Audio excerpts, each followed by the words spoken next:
Welcome to the Abolitionist Roundtable with your hosts Del, Phil, and Janice. Come on in and take a seat. You're invited to join the roundtable. Call 734-822-1600 to get into the conversation.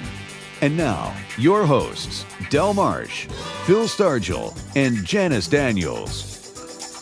Good morning, and thank you so much for joining us this early Saturday morning in August of 2015. This is Art of Michigan. You know, there's supposedly an ancient Chinese curse that says, "May you live in interesting times." Well, if you go online, apparently that's not ancient, and it's not from China, and it certainly doesn't seem like a curse. I could think of a lot of different ways to curse somebody, but may you live in interesting times, and indeed we do.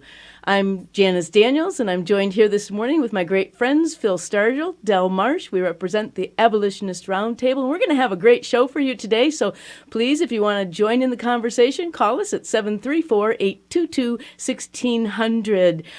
You know, we are having this protest on August 22nd. It's against Planned Parenthood and their baby-killing abortion clinics.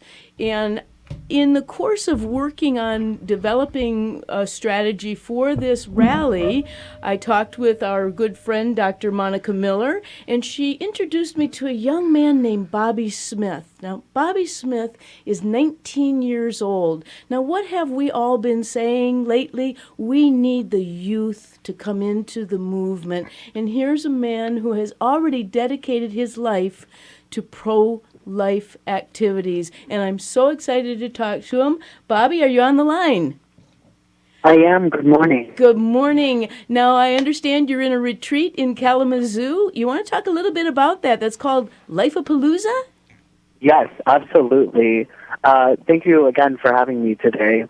So today I am at a retreat. It's a weekend retreat for young people, ages 13 to 25, and basically, we are going to be doing public outreach in the downtown Kalamazoo area and trying to just get more people involved in the pro-life movement, particularly youth this weekend. We're having a lot of social activities, and we have an awesome turnout of about 100 people so far, and we're expecting more this afternoon. Oh, that's really great. I'm so pleased that Dr. Monica Miller introduced me to you because, as I say, and as you probably know, a lot of the conservative, constitutional, liberty-minded, Judeo-Christian loving people groups, we all have been saying we need to get the youth involved. And now, how long have you been involved in the pro-life movement, Bobby? I have been involved for about 4 years now. I have always been pro-life, but I actively got involved about 4 years ago. We're losing your connection. You want to move into a little bit clearer zone if you can, Bobby. How is this? Well, that sounds a little bit better. Continue. Okay. Thank you. About 4 years ago, our fellow group from found out about a Planned Parenthood fundraiser luncheon where the now deceased Joan Rivers, the comedian, was going to be entertaining. The event was going to take place in Troy, Michigan, and a group of us decided that we had to do something about it.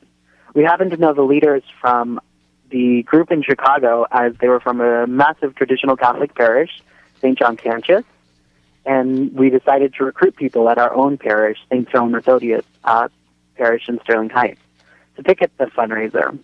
We gathered a group of about 100 people, including families and friends, and we attended the picket held by Dr. Monica Miller of Citizens for a Pro-Life Society, and the event ended with Joan Rivers leaving in her limo, giving us her legendary goodbye, giving us her middle finger. Oh my. After the event, we all felt that we could not just say we were pro-life, we had to be actively involved in the pro-life movement. Yeah. We then founded our youth group and started having monthly meetings, prayer vigils, and picket events that we called flash mobs, where we would attend an event with our signature yellow life balloons, songs, and cheers.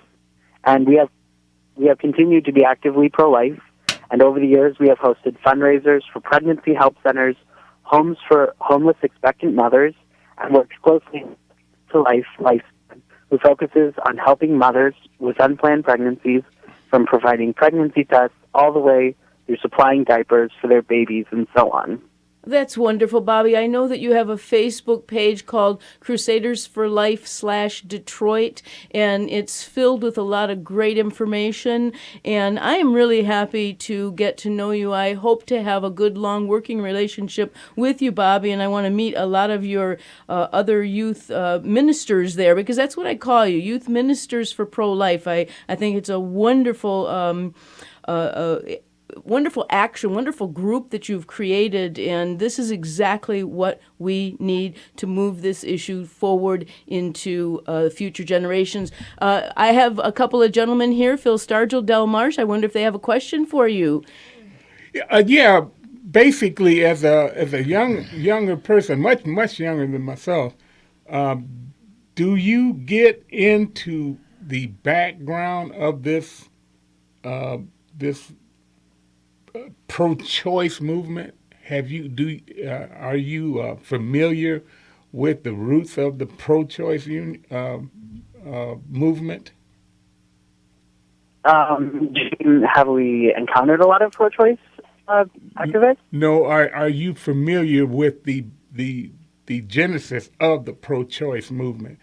How it went from mostly pro birth control to pro-abortion. Today, this thing is the people are protecting the technique of abortion, whereas originally it started out as a pro-birth control thing to plan families, which is how Planned Parenthood became the moniker that they hung on it. But the whole idea was it was an extermination type thing. So I just wondered how much the young people are aware of the origins and the background of this pro-death movement, is what we call it. Yes, our youth group focuses, we have three main goals, and are education, activism, and prayer. We spend a lot of time educating our youth and anyone we can about the history of the pro-life movement, the pro-choice movement, or pro-abortion movement, and as much as we can, get people educated so that they know the facts and don't have problems like knowing the history of them and defending themselves when they need to. Yeah, I just want to piggyback on that, young man. I'm very impressed, Yes. and I appreciate you being out there. Because what Phil pointed out is very important, that legacy, because it did evolve and now it's become the biggest murdering machine, Holocaust machine today. We can see that this is kind of the same kind of way that, what marriage had kind of evolved now. It's then evolved into something else. I wanted you to just point out those things, how these things have evolved and become, more, what's the word? But, More extreme. And it has. Because, it has become more extreme than when it started off to be. And we see that everything that liberals do end up, far to the extreme. So, yeah, keep up the good work out there. I know it can be hard, but here we're going to be praying for you also, young man. And to follow up, yeah. There is a wealth of information that we, as a movement, as the abolitionist movement, the abortion abolitionist movement, the information that people like Reverend Ewell, people like Monica Miller, and a frequent caller to this program, Bruce Fleury, he has a book coming out later on in the year, where he has documented, researched, and documented so much of the abortion movement, how it evolved, and these things. I believe the youth are not getting a lot of information because they don't do this in the colleges and they don't do it in the schools. So these things make it out that what is being protected is a right of a woman, but we ignore and we forget about the right of that unborn child. And that is where my concern is, because you have to go outside of the education establishment to get that information. So we hope you will stay in contact with us, and anything we can pass along to you, we would be glad to do that.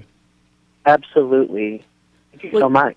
You know, Bobby, I'm going to introduce you to Bruce Fleury on August 22nd, so I think that you'll look forward to meeting him and maybe getting an advance copy of his book, because it is an important work to be able to detail the background. We have a caller, Bob from Warren. He is interested in the pro-life movement in the Catholic Church. Good morning, Bob. Good morning, Janice. What a surprise. Yes, I'm so glad that Bobby Smith is mentioning the roots of his retreat, being the Catholic parish and the other Catholic parish you mentioned, two of them. When I was in high school in Monroe, our all-boys girl and our all-girls school down the street, St. Mary's Academy and Monroe Catholic Center, were both involved in pro-life. And I've noticed in your program that Catholic Church is often given short shrift for their involvement, but they've been deeply involved in pro-life for a long, long, long time.